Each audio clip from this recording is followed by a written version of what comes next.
Curtis, what's up, man? Hey, nothing much. How are you? Oh, just over here, dude. Just living that quarantine life.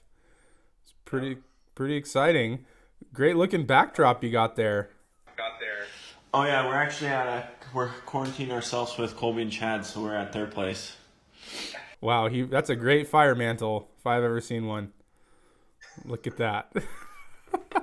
Well, dude, thank you so much for being willing to participate in this. I think it's really exciting, and I think it's going to be really an awesome thing. So, but I guess my first question is like, just how are you doing through all this?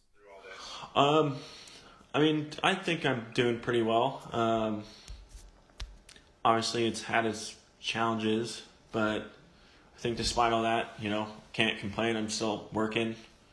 Haven't lost my job. Unfortunately, Shaylee's at least still working with the church, but um, isn't working at her other job. So, but I think other than that, we're doing pretty good. Yeah, I mean, that's pretty brutal. I think there's a lot of people that are kind of in that same boat in a weird way. How has this whole thing kind of like changed your guys' normal aside from like work and stuff like that? Um, I mean, pretty much, I would say it's changed almost everything. Um, from going, getting food at the grocery store to, uh, you know, walking the dog. Like, just everything is totally different. And um, I would say probably the biggest change is Shaylee being at home. Like, she hasn't been doing any work outside of home, so she's been pent up in the, house all day. So I say that's a big change for her to adjust to. Um, but yeah, I would just say, like, I think all around everything is kind of changed, and for everybody. No, totally. So most people, like, there's a lot of people out there where like their jobs have changed and they're kind of remote in terms of like Shaylee, myself, a lot of other people. It's like don't leave, and if you leave, like you got to be really careful about it. And that's kind of but your job is is different. Your job is literally you have to be out there, like keeping everything together. I don't know, like just assuming that some people out there don't know, but you are like you're a sheriff or a deputy, one of the two. You do Deputy sheriff. a deputy sheriff, so both and I don't know. You just look great in a uniform. You're a deputy sheriff, and you're out there. You're doing your thing.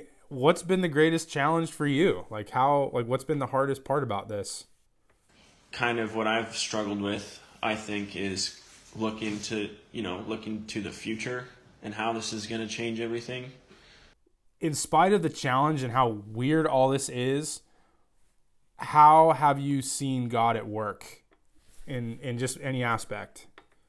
I mean, for me personally, so we made a couple trips up to Big Bear during all this, and one of the trips I just kind of had um, kind of like a defining moment in all this for me personally, and it was, um, I felt like it was kind of almost like a slap in the face from God saying like, dude, what, like, it's not a coincidence that this is all happening right now. Like, this is the time that you need to kind of like refocus and, um, you know, put, put all your focus on me, because that's the only way that you're going to sustain through all this and, um, come out on the other side better than it was before. So for me personally, it was kind of like I feel like I've used this time to kind of refocus, and I guess I could say I was kind of drifting away. I haven't been to church in a long time just due to my work schedule, so there's kind of like an absence there, and I think with this, I feel a little rejuvenated and refocused. So you'd say your church attendance has gone up since church stopped being able to meet in person. Yeah, That's pretty cool. I guess you could say that. That's pretty awesome. I've noticed there's been a lot of like really stressful media out there, and the messages that we're constantly hearing are so like negative, negative, negative. and that can kind of weigh on you. But when you kind of take a step back and look at like what people have going on and the way that they're responding, I'm pretty like I'm pretty encouraged by the way that a lot of people are responding. There's a lot of really good things. I wish that good things got more exposure in terms of the news, but there are a lot of really good things out there. And so like for you being out there and doing what you're doing, are there any stories specifically that you've seen that have really touched you, or anything that has really impacted you like profoundly? Cool to see is there's a lot more people that that show their support, like even just like driving around in town and someone simply waves at me. Like that's not a very common thing in today's day and age, and so that's really cool to see. And that even a simple wave is like makes you feel good. And I'm actually really intrigued to see what man has to say, because I know nurses and medical professionals everywhere are probably just being overworked and overexhausted. So keep them and all first responders and every essential worker in your thoughts and prayers. And I just thank you guys. Thank you everyone for all the support, and look forward to seeing everyone soon, hopefully in person. A big old hug, man. That's what I want. It's going to be wild when all this is over and I can shake your hand and not feel like I'm about to be arrested by you. It's going to be crazy. Is there anything that you need, or like, is there anything that we can do in terms of supporting you and Shaylee and your family? I just, keep praying for everybody.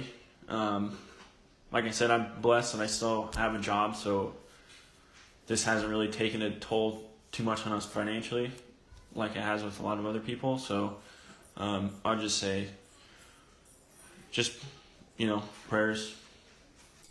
You got it, bro. Hey, thank you. While we're all in here, thanks for keeping out there safe and doing what you do, man. And we're praying for you guys. We love you guys, and we cannot wait for the light at the end of the tunnel, because it's been great chatting with you, man. I really appreciate you a lot.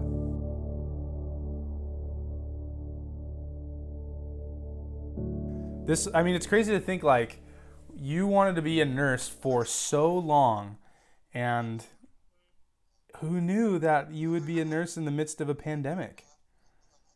Yeah, I never imagined. Like, honestly, when you're in nursing school, you don't even know what you're doing. You don't know what you're getting into. You, have no idea what nursing really is until you're in it. And I never envisioned that I would be caring for people in the midst of a pandemic. You just don't think about that stuff on a daily basis. I love the fact that it's put people like you who deserve to be appreciated on that pedestal, because you deserve it and Davis deserves it. And it makes me happy that you guys are getting, the appreciation you deserve, which is great. So how are you? Overall, how are you doing? As of right now, I'm good. It definitely changes day to day. A lot of anxiety. I know everyone's kind of just feeling anxious right now. But I feel anxiety a lot. Just trying to, when I'm at work and I'm focused. So when I'm home, I just try to block it all out. I don't really watch the news. I just try to not think about that stuff when I'm not at work. But yeah, I feel good. It's a new normal, It's been almost a month now of us being kind of in lockdown. And so I feel like my life is very social media focused, which is really funny. I guess our generation is kind of already like that. Well, how about in terms of the scope of your life, how has this whole pandemic changed that? What is the new normal for you? I go to work for my 3 shifts a week and I'm focused there, but then when I'm out of work, I try not to think about it. And because work can be a stressful place, but it's weird, on my unit specifically, I feel at peace sometimes when I'm there, because I know that we're getting the facts, we're getting good knowledge every shift. We always know what's going on. I feel more anxious when I'm not at work, because I don't know what's happening. Like, I don't have control really over what's going on. I don't know. It's kind of weird. What's been the greatest challenge for you? I feel like working in the midst of change and fear has been a challenge for me. Usually for me, one thing I love about nursing is like I go to work and I have a set like workflow. Everything, I mean, obviously there's room for change, but most of the time I go to work and I have a set workflow that I go through, and I'm used to that routine and the familiarity. Like it helps to lower that anxiety for me. But every day, like there's always something new coming out, always some type of new information, new protocols that we're following. And I think that it's definitely challenged me to like be a little bit more fluid and flexible and like learn to kind of go with the flow a little more, and just try not to like let that anxiety or that fear take over. It's been for sure a challenge, like especially when there's so many people, talking about different things and having their own fears and anxieties coming out. Like I tend to take that stuff on myself and I want to like fix it and help, but when you're feeling it yourself, it's pretty hard to do that. So I think those have been the biggest challenges for me, just on the day-to-day and like in the workplace. Man, I don't know. That's like, I can't imagine that.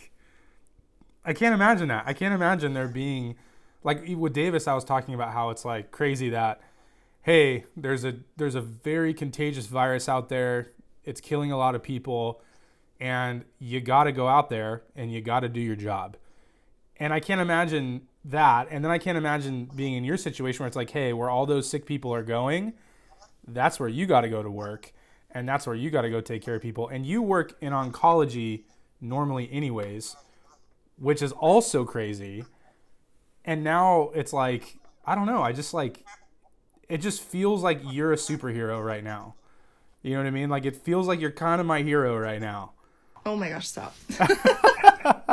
In spite of the crazy challenges that you've seen and all you've had going on, like, what's your perspective? Like, how have you seen God at work? I think the biggest things that I've like learned throughout this time, God truly like blesses community.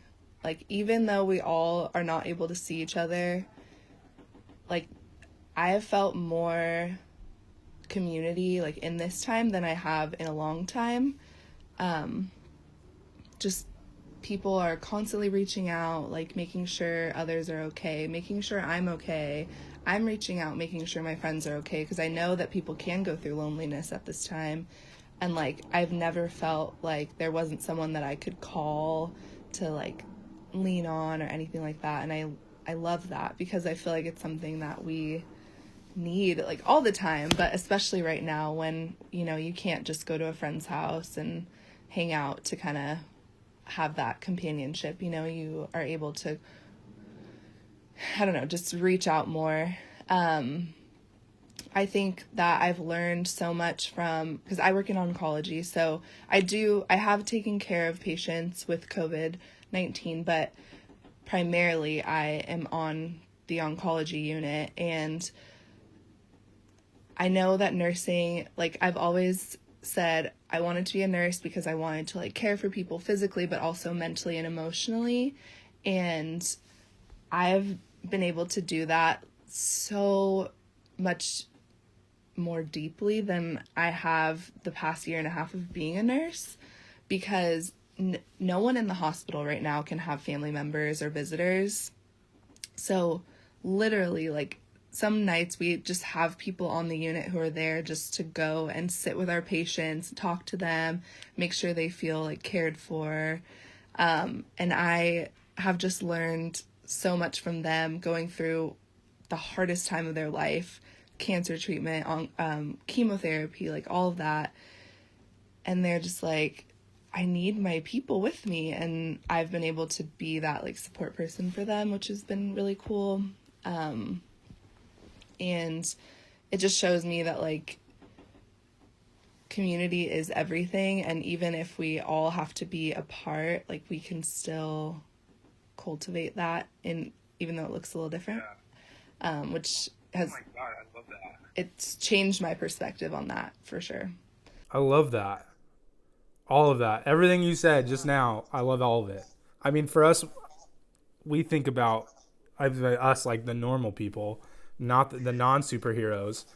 But I don't know, like, I kind of remember being warned in the news of like, hey, this isn't really how the pandemic's going to affect, like, yeah, it's going to make people really sick, but there's also like the normal things, like people that are dealing with terminal cancer, or people that are dealing with like Davis, he's out there keeping law and order, like, and you're out there, and there's people that's so sad that people can't have their families around. I guess we don't really think about that all that often. And when you hear it, you're just like, oh my gosh, that does make your role so much more important. It was already crazy important, and then it's like you're so vital right now. How has your faith, or how would you say that your faith has kind of helped you in the midst of where you are? Like, has it played a role, and what role is that? Yeah, I mean, there's been definitely a lot more time to focus on God in general. I mean, of course, I know that he's always there, always with me, but there's just been a lot more time that I've been dedicating to get in the Word and focus on getting something encouraging, some good input. I think I see God in so many people around me in this time, like having everyone in the world going through the same thing. Obviously, it looks different for everyone, but we're all affected in some way by this. And obviously that's horrible and it sucks, but to see something positive in it is just how we can all respond and like use it as something good. And I think that like I've just learned so much from other people, how they're responding to it. And I just know that like God is with us through this time. He sees us. He has seen people struggle for years and years and years, and he hears us, and he gives us little blessings in our life every day that we can use to just continue to focus on him and keep our eyes on him. There are like 2 verses that I wanted to share that really stuck out to me, that I've always loved, like from since I first became a Christian, but I'm just gonna read them. The first one is, they're a little cliche, sorry guys. Philippians 4:13. 6 through 9 and 13. Don't worry about anything. Instead, pray about everything. Tell God what you need and thank him for all he has done. Then you will experience God's peace, which exceeds anything we can understand. His peace will guard your hearts and minds as you live in Christ Jesus. And now, dear brothers and sisters, one final thing. Fix your thoughts on what is true and honorable and right and pure and lovely and admirable. Think about things that are excellent and worthy of praise. Keep putting into practice all you have learned and received from me. Everything you heard from me and saw me doing, then the peace of God will be with you. For I can do everything through Christ who gives me strength. And then Joshua 1:9, this is my command, be strong and courageous, do not be afraid or discouraged, for the Lord your God is with you wherever you go.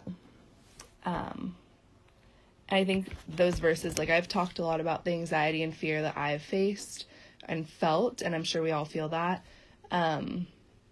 Those verses just remind me that like if we continue to just fix our eyes on God, we can get through it. We can push forward. We can move on. We can overcome this. Like we are all in this together. We all will overcome this. And those verses, like sometimes I literally read them like every day before I go into work, like just as a reminder, like there is peace with me. I have my eyes fixed on God. Like I can experience that peace. And I can be courageous because of him. So it's like an everlasting thing that I'm learning, I guess. Like I feel like I always go back to those verses in my life because my life can be filled with like fear and anxiety pretty often, but I'm always reminded of the strength that I have through God. So I'm thankful for that, and thankful for the people in my life that remind me of that too. So Jessica texted me like some responses to the questions because she couldn't do the video. And she talked about how she has verses taped all over her mirror at work. And guess what verses they are? Joshua 1:9 and Philippians 4:6 through 4:13. Yeah. It's crazy. Boom. So in general, Amanda, you have a lot of fans out there. There are a lot of people that are going to be like tuning in and be so happy to see your face. And I don't know, I guess like a general question, do you have anything you'd want to say to just the church in general, the people that are going to be tuning into church, which is a weird reality I'm adjusting to? And hi to everyone. Miss you all. Everyone, like people who don't understand Zoom are going to be waving back like, hi. Yeah. Awesome. So I just want to say like thank you all for your support. I know our church is praying for everyone. I still get the emails of like prayer requests and everything, and I pray for you all and think about you all every time I get those emails. And I know that you guys are just going to go and use this as like encouragement to continue to pray for the world and for healthcare workers and frontline people, essential workers. And I just ask that you would think about how you can give back. I know that like prayer is the number one, like so thankful for that. And, you know, we've been super blessed as healthcare workers to get like food donated and all that stuff. And like, I feel horrible for even taking that stuff because I'm like, no, I still have a job. Like I think about people who don't have anything right now. Like their lives are literally in shambles because they don't have a job. They don't have money saved, you know, like it's really hard. So I would just say for me, I've been thinking about ways to give back to like our homeless community and people who are just struggling, and ways to donate food or, you know, stuff like that. That's like the biggest call to action that I would say I would give to myself and to everyone in the church. And just, yeah. I love that. And I'm not surprised at all that you would, at a time when you have every reason to ask for help, that you're trying to help other people. I love that. The whole reason I'm doing this is because we're highlighting like being like when Christ calls us to be witnesses, to like represent him. It's not like doing that when it's like convenient. It's about doing that when it's hard. And I think that with tragedy, there's a lot of opportunity, and people are all like, it seems like the whole world is looking to people like you, and not just for their care, but also as an example of how to live in the midst of this. I mean, you're in the hospital, so you being around it, it's like we're going to see that and be like, oh, how should I feel? And I'm just so thankful that there are people like you out there who are living the way that you live and have the perspective that you have.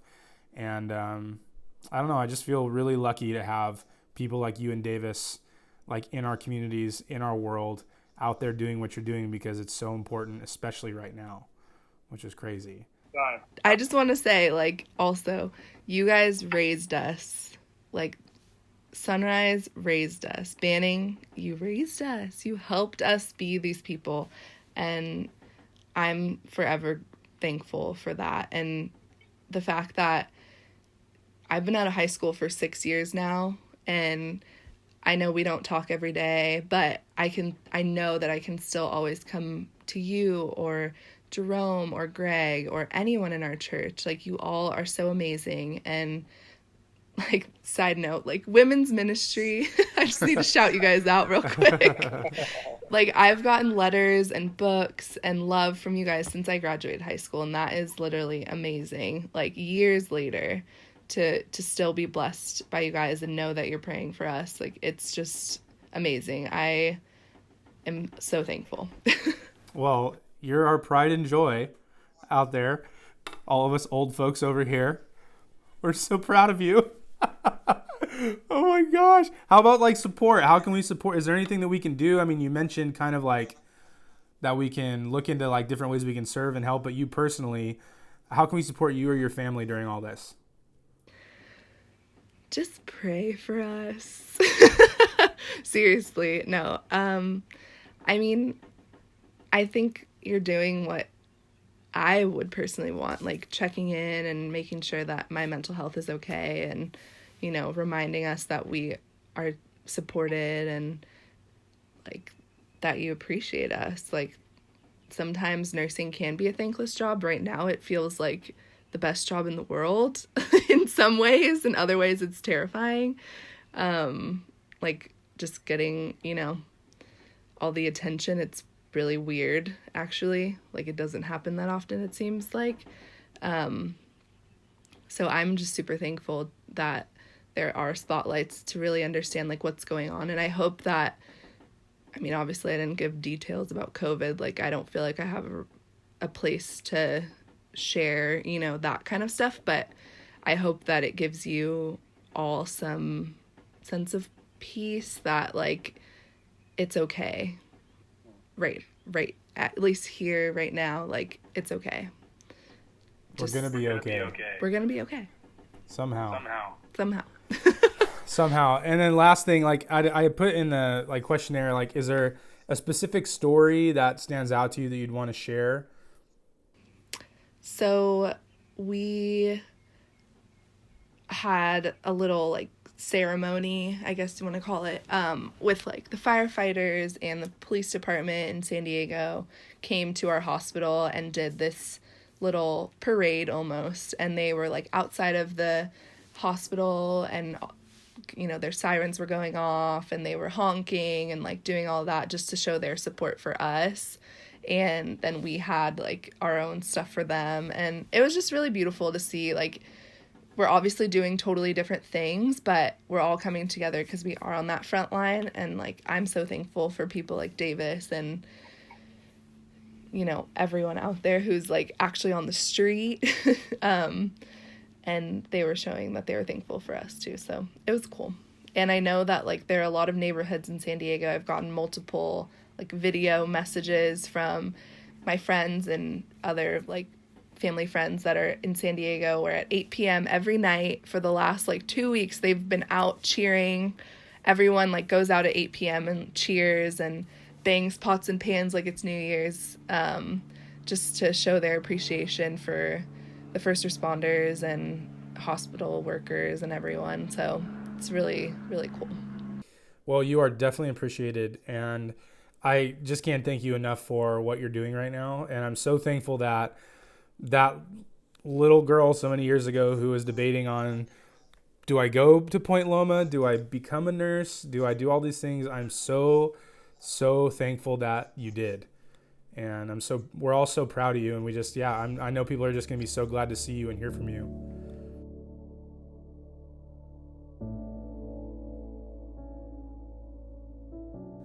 I want to say to all of you who are watching, who have been asked to serve on the front lines during this pandemic, to all of our doctors, nurses, firefighters, police, grocery store workers, postmen and women, and to everyone else who are placing themselves at great risk during this difficult time, thank you for your bravery and your courage. The early church was given an answer in the midst of their new normal. Christ made it clear that empowered by the Spirit of God, we are to be witnesses to all of mankind. Our actions, our perspectives, the lenses that we see the world through, we must remember that we are not a people who bear witness to fear, but to freedom. Someday, sooner or otherwise, this will all be over. There will come a time when we can gather again, and soon, some semblance of normal will return. But the power of the gospel is not contingent on normal. Our ability to bear witness on behalf of Christ is not only asked of us when things are easy. Both Davis and Amanda pointed out that while we may be mandated to socially distance ourselves from each other, that their community experience has become somehow deeper and richer. This is the resurrection power of Christ. This is the power of the gospel.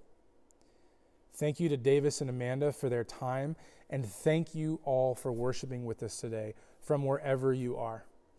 The full interviews with both of them will be posted later next week, so keep an eye out for that.